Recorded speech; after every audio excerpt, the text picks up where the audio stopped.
నమస్తే. ప్రస్తుతం మనతో పాటు కాంగ్రెస్ పార్టీ సీనియర్ నాయకులు ఖైరతాబాద్ డీసీసీ ప్రెసిడెంట్ రోహిన్ రెడ్డి గారు ఉన్నారు. సో అన్న, ఏంటి మంత్రి పొన్నం ప్రభాకర్ అధ్యక్షన మీరంతా భేటీ అయ్యారు. సో ఏ అంశాల మీద ప్రధానంగా చర్చించారు ఈరోజు? హైదరాబాద్లో కాంగ్రెస్ పార్టీ మొన్న ఎలక్షన్స్లలో రాష్ట్ర వ్యాప్తంగా బ్రహ్మాండమైన మెజార్టీ ఇచ్చింది. కానీ హైదరాబాద్లో కాంగ్రెస్ పార్టీ పర్ఫార్మెన్స్ కొంచెం బాధాకరంగా ఉండే కాబట్టి దాని మీద పొన్నం ప్రభాకర్ గారు సమీక్షించడం జరిగింది. ఎందుకంటే హైదరాబాద్ జిల్లా మంత్రిగా వారికి బాధ్యతలు అప్పగించారు కాబట్టి రానున్న 28 తారీఖు నుంచి 6 తారీఖు రోజు నుంచి ప్రభుత్వ పథకాలన్నీ కూడా ప్రజలకు తీసుకెళ్లే అంశాన్ని ఏదైతే ఉందో దానిలో కాంగ్రెస్ పార్టీ కూడా అధికారులతో మమేకమై ప్రజలకు అధికారుల మధ్యలో సమన్వయంతో ప్రజలకు అందరు కూడా ప్రభుత్వం నుంచి అందజేసే ప్రతి ఒక్క పథకాన్ని కూడా వాళ్ళకి అందజేసే విధంగా మీరు అందరు కృషి చేయండి, కాంగ్రెస్ పార్టీని బలోపేతం చేయండి. హైదరాబాద్లో రానున్న పార్లమెంట్ ఎలక్షన్స్లో మనము హైదరాబాద్లో మనం సికింద్రాబాద్ పార్లమెంట్ కానీ మల్కాజ్గిరి కానీ చేవెళ్ళ కానీ ఇవన్నీ కూడా మనం గెలవాల్సిన అవసరం ఉంది. కాబట్టి పొన్నం ప్రభాకర్ గారు మాకు అందరికి సలహా సూచనలు ఇచ్చారు. వాళ్ళ సలహా సూచనల ప్రకారం మా ముఖ్యమంత్రి గారు కూడా హైదరాబాద్ మీద ప్రత్యేక దృష్టి పెట్టిండు. కాబట్టి పొన్నం ప్రభాకర్ గారిని వేసి ఒక ఆర్గనైజేషన్ నుంచి వచ్చిన పొన్నం ప్రభాకర్ గారితో సూచనలతోటి కాంగ్రెస్ పార్టీ మేము బలోపేతం చేస్తామని చెప్పి మేము కూడా అందరం కూడా వాళ్ళకి మాట ఇవ్వడం జరిగింది. ఇప్పటికే సోషల్ మీడియాలో ఈ తెల్ల రేషన్ కార్డు ఉన్న వాళ్ళు మాత్రమే వీటికి అర్హులు అనేటువంటి ఒక రకమైన చర్చ నడుస్తుంది. సో గత 10 ఏళ్ల నుంచి రేషన్ కార్డులు అయితే లేవు. సో ఇప్పుడు ఏదైతే పాత రేషన్ కార్డులు వాళ్ళు మాత్రమే లబ్ధిదారుల కొత్త వాళ్ళ ఎంపిక ఉంటుందా అనేటువంటి ఒక రకమైనటువంటి సంచలనంగా క్రియేట్ అవుతుంది. ఏం చెప్తారు? నేను ఒక మాట చెప్తాను సార్, నీకు బంజారాలు జూబ్లీస్ ఉన్న వాళ్ళు పోయి రేషన్ షాప్లో పోయి బియ్యం చక్కెర తీసుకుంటారా? నేను అనేది ఏంటంటే పైసగల్లో ఎవ్వరు కూడా రేషన్ షాప్లలో పోరు. రేషన్ షాప్లోకి పోయి రేషన్ కార్డు తీసుకున్నట్టు వాళ్ళు అంటే బిలో పవర్టీ లైన్ మధ్యతరగతి కుటుంబాలు ఎవరైతే ఉన్నారో వాళ్ళు లబ్ధిదారులు తీసుకుంటారు. పైసలు ఉన్నవాళ్ళు అమెరికాలో ఉన్నవాళ్ళు లేకపోతే మెగా కృష్ణారెడ్డో లేకపోతే రోహిన్ రెడ్డో లేకపోతే ఇంకొకరు తీసుకుంటారు. అది రేషన్ కార్డులు అయితే వాళ్ళు తీసుకుపోయి లైన్ అయితే నిలబడరు కదా. నేను కూడా ప్రజలకు ఒక్కటే చెప్తున్నా, మనము నిజంగా కూడా ఈ పథకాలు తీసుకోవాలనుకుంటేనే మీరు పోయి ప్రభుత్వ స్కీమ్స్ తీసుకోండి. మీరు అఫోర్డ్ చేయగలిగితే మాత్రం దయచేసి తీసుకోకండి.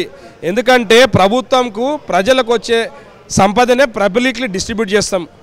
కాబట్టి ఇప్పుడు నాకు గ్యాస్ సిలిండర్ వస్తే నేను ఎప్పుడు కూడా సబ్సిడీ తీసుకోను, నాకు అవసరం లేదు.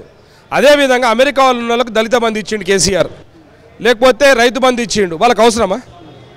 కాబట్టి నేను అనేది ఏంటంటే ఎవరైతే సన్నకారు రైతులు చిన్నకారు రైతులు ఉన్నారో ఆర్థికంగా చితికిపోయిన రైతులు ఉన్నారో వాళ్ళు మాత్రం ఈ రైతు బంధువులు తీసుకుంటే ఉపయోగపడుతుంది. పైసలు ఉన్న వాళ్ళు ఎవ్వరు కానీ 60 ఎకరాలు 100 ఎకరాలు ఉన్న భూమి ఉన్న వాళ్ళు దయచేసి మీరు తీసుకోకండి. అవి ప్రజలకు మీరు రిటర్న్ చేయండి. అవి పబ్లిక్ ఇంకా ఆర్థిక భారం కూడా పడదు ప్రభుత్వం మీద, ప్రజలకు అందుతుంది. మనం కూడా ప్రభుత్వానికి ఏదైనా మంచి చేసినట్టయితే సామాజిక దృక్పథంతో మన ప్రజలకు కూడా మంచి చేసినట్టు ఉంటుంది. కాబట్టి నేను అందరూ కూడా విజ్ఞప్తి చేస్తున్నా, ప్రతిసారి మనం దుమ్మెత్తి పోయడం కాదు, సామాజిక దృక్పథంతో కూడా మనం పనిచేయాలని చెప్పేసి కూడా నేను పబ్లిక్ కూడా రిక్వెస్ట్ చేస్తున్నాను. ఇప్పటికే ప్రతిపక్షాలు 15 రోజుల అధికారంలోకి వచ్చిన 15 రోజులలో మీ మీద విరుచుకుపడుతున్నది. సో ఈ నేపథ్యంలో అక్కడక్కడ కొన్ని కామెంట్స్ వినిపిస్తున్నాయి. మేము అధికారంలో ఉన్నప్పుడు రైతు బంధు సమయానికి వేసేది, అధికారంలోకి వచ్చి 15 రోజులైనా రైతులకు రైతు బంధు వేయట్లేదు కాంగ్రెస్ ప్రభుత్వం అంటూ కామెంట్ చేస్తారు. ఏం చెప్పి వాళ్ళకి సిగ్గు శరం ఏమైనా ఉందా? రైతు బంధు కోసం వాళ్ళ ట్రింగ్ రావు ఏం మాట్లాడిండు? మరి అప్పటి వరకు ఏం బీకిరు వాళ్ళు? అప్పుడు ఇవ్వచ్చు కదా రైతు బంధు. పోనీ మేము 28 తారీఖు ఎలక్షన్ 30 తారీఖు రోజు 1 తారీఖు ఎందుకు వెళ్ళాలి? 1 తారీఖు వరకు వాళ్ళే ఉన్నారు కదా, 3 తారీఖు కౌంటింగ్ అయింది, 1 తారీఖు వేయచ్చు కదా పైసలు. వీళ్ళన్నీ లంగమాటలు మాట్లాడుకుంటే ఇంకా సిగ్గు శరం లేకుండా 15 రోజులైన గవర్నమెంట్ మీద దినాం ఒక కామెంట్లు చేస్తున్నారు. వాళ్ళు 10 సంవత్సరాల నుంచి పీకిన గడ్డి లేదు. నేను ఇవాళ అడుగుతున్నా, 3 ఎకరాల భూమి ఇచ్చిండా? నిరుద్యోగ భృతి ఇచ్చిండా? దళిత బంధు ఒక్కసారి ఇచ్చిండు, రెండోసారి ఎందుకు ఇవ్వలే? మళ్ళీ మీకు 3 ఎకరాల భూమి ఇస్తా అన్నాడు, డబుల్ బెడ్రూమ్ ఇల్లు ఇస్తా అన్నాడు. ఎన్ని మాటలు చెప్పిండు? ఇవన్నీ నెరవేర్చిండ్రా? ఫస్ట్ వాళ్ళకు సిగ్గు శరం ఉంటే వాళ్ళు మేము మేనిఫెస్టోలో ఏమేమి పెట్టినాము అవి నెరవేర్చినామా లేదా అనేది వాళ్ళు చూసుకోవాలి.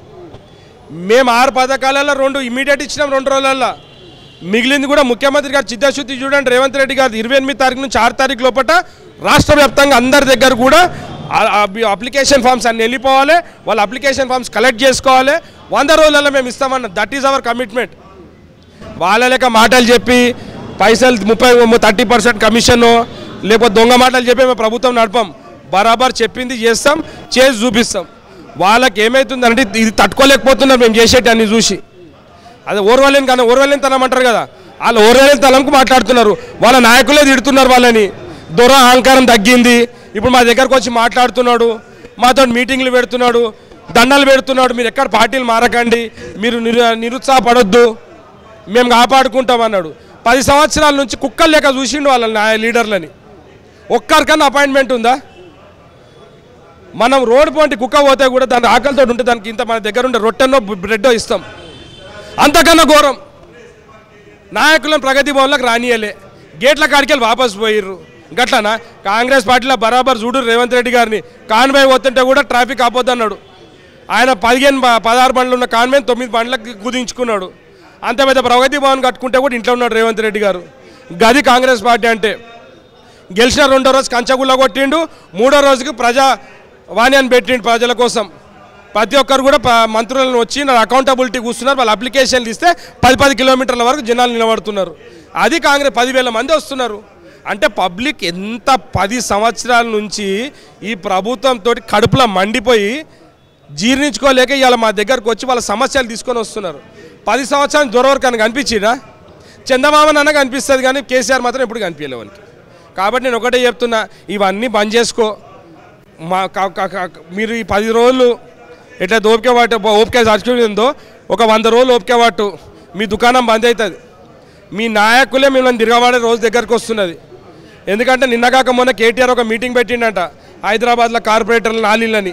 ఒక నాయకుడు నా దగ్గరకు వచ్చిండు, ఏమో 10 సంవత్సరాల నుంచి కేటీఆర్ మేము గుర్తు రాలేదు, ఇవాళ ధన్మన్ పెట్టి మీటింగ్ పెట్టిండు, గెలిచింటే మీటింగ్ పెడుతుండేనా మాతో మాట్లాడుతుండేనా?